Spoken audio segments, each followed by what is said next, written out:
Welcome to the TubeBuddy Express podcast, brought to you by TubeBuddy, the #1 tool to make your YouTube life easy. Each week, we discuss how you can utilize TubeBuddy to enhance your YouTube experience and make your life as a creator easier. And now, here's your host, Dusty Porter. Hello and welcome to episode 3 of the TubeBuddy Express podcast. My name is Dusty Porter. I'm the host of the show.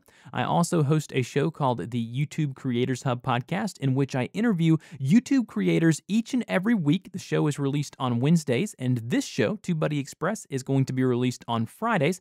So if you're wanting to hear interviews with different YouTube creators about strategies, techniques, and tips on how they've grown their channel and their journey on YouTube, check out the YouTube Creators Hub podcast. And if you're wanting to learn more about how to utilize the plugin TubeBuddy to make your life easier, which is obviously what this show is all about, as well as some YouTube news thrown in, then download and subscribe to this show as well. So in today's episode, I've got some really interesting stuff to talk about. And the first thing I'm going to be talking about in today's episode is managing your A/B test within TubeBuddy. So I'm going to be talking about what you can do and how to utilize A/B testing within TubeBuddy and on YouTube to really make sure you're putting out your best foot forward, that the content you're producing and the titles, descriptions, and thumbnails are going to be the best ones for that specific video. And then at the end of the show, we're going to finish with some interesting YouTube news that I've been researching and finding out this week. So let's go ahead and begin talking about A/B testing and what it is. So within TubeBuddy, they allow you to do something that's called A/B testing. And within that, you are able to go in on the same exact video and change up the thumbnail, change up the description, change up the title, keywords, all of that good stuff, the meat of the video, all of the back-end stuff on your video, and you're able to do two different ones. So one video will have thumbnail A, and then the other video will have thumbnail B.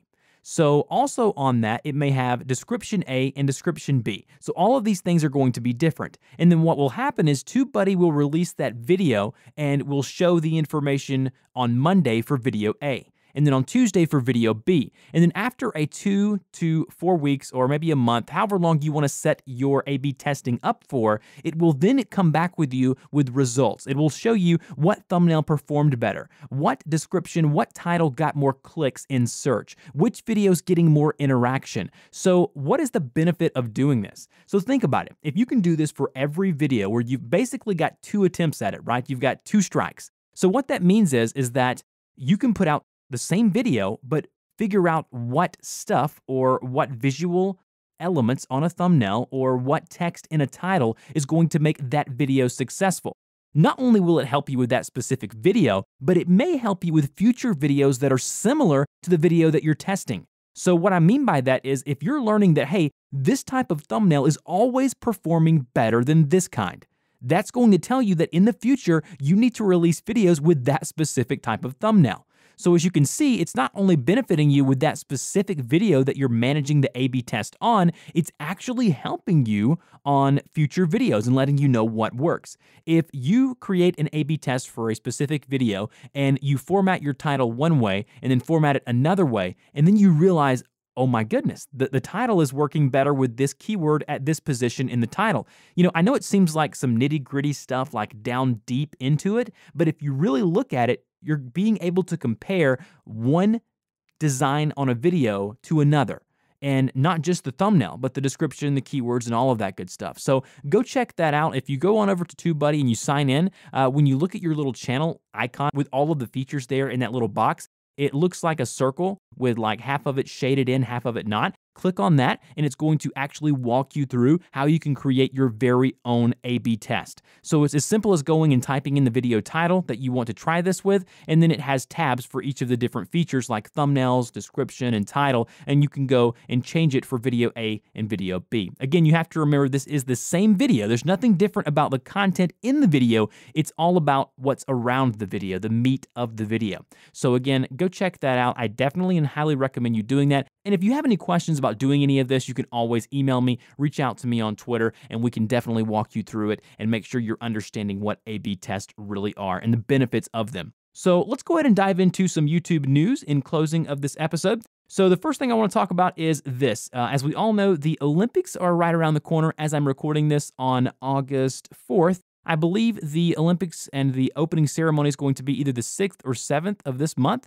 And so it's in a few days, but YouTube is actually sending around 12 different creators, content creators from YouTube that are solely doing stuff on YouTube to go and live stream the Olympics. That is awesome. And the reason why I even mention this in the news section is because I really do believe that live streaming is really going to become a large part of what YouTube does. As you see with services such as Twitch and then services such as Periscope, Meerkat, and the other different services that you can live stream video on, YouTube's a little bit behind the 8 ball, but I do believe now that they're rolling out the ability to live stream from their YouTube mobile app and things like that. You're going to see YouTube in this type of space a lot more going forward. And what better way to kind of kickstart or jump that off than the Olympics, right? There's really not much bigger of a stage than the Olympics, so I believe that's fantastic.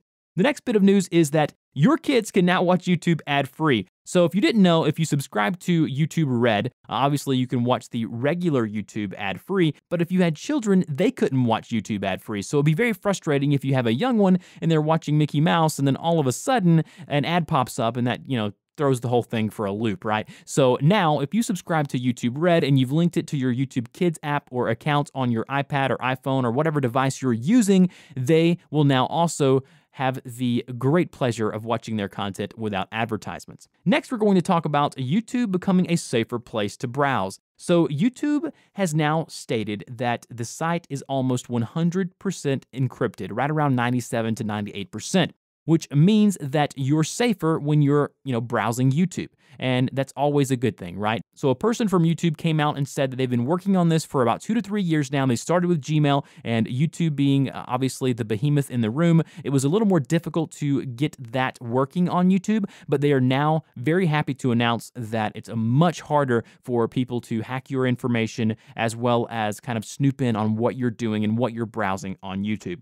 And the last bit of news I think is probably the most interesting, and that's that both Facebook and Twitter are testing out ad revenue with big creators. So if you ask someone on YouTube, well, why don't you go on over to Facebook? There's a lot of traffic going on over there now and they're growing rapidly. Why aren't you uploading your content there? For the most part, the creator is always going to say, especially if they're doing this full time, that, hey, I can't make any money over there. The ad revenue is on YouTube. It's not there. Granted, the ad revenue on YouTube's not tremendous. It's not like you're going to get rich unless you're obviously an extremely large channel, but there's no money on Facebook or Twitter. But as I've said in my other podcast, and I believe in episode 1 of this show, as soon as Facebook and Twitter begin to release ad splits and ad revenues with creators, all they would have to do is up that percentage a little bit from what YouTube does, and boom, you've captured a little bit of the attention of some of those creators, and there's a possibility that they move their stuff over to your platform. But again, there's a lot more that goes into it as far as like feature set, how easy is it to upload? Is your platform fun to use? Are there a viewer base for that specific type of content? So again, there's more than just the monetary side of things, but do remember, as soon as Facebook and Twitter start offering ad revenues and ad splits with creators, you're going to see at least the creators think about utilizing those platforms as well, or jumping over to them exclusively if they land a really big deal. I do believe this is good for the industry. And the reason why, if you're a creator, this is fantastic, because competition for you and your content is always good. If there's big companies out there that are competing for your content, that's always a good thing. It's never going to be bad. YouTube will then see this, and they could possibly improve the split that the creators get now, and basically try to retain the creators that are already creating the great content on their platform. YouTube's always going to be a giant. I don't think it's going anywhere, but I wouldn't be surprised if I saw some large creators coming out with press releases stating that they've moved on to Facebook or Twitter because of the ad revenue or ad platform. So do look out for that. If you're a creator, stay in that space and kind of see what's going on there. So that is it for the news segment of the show. Again, we talked about A/B testing at the beginning, a little YouTube news at the end, and I do want to remind you guys, we are running a competition or a contest right now. If you are interested in getting some TubeBuddy swag, whether it be a coffee mug, a t-shirt, got a lot of good stuff. You can go over and browse the TubeBuddy store to find out what we have to offer.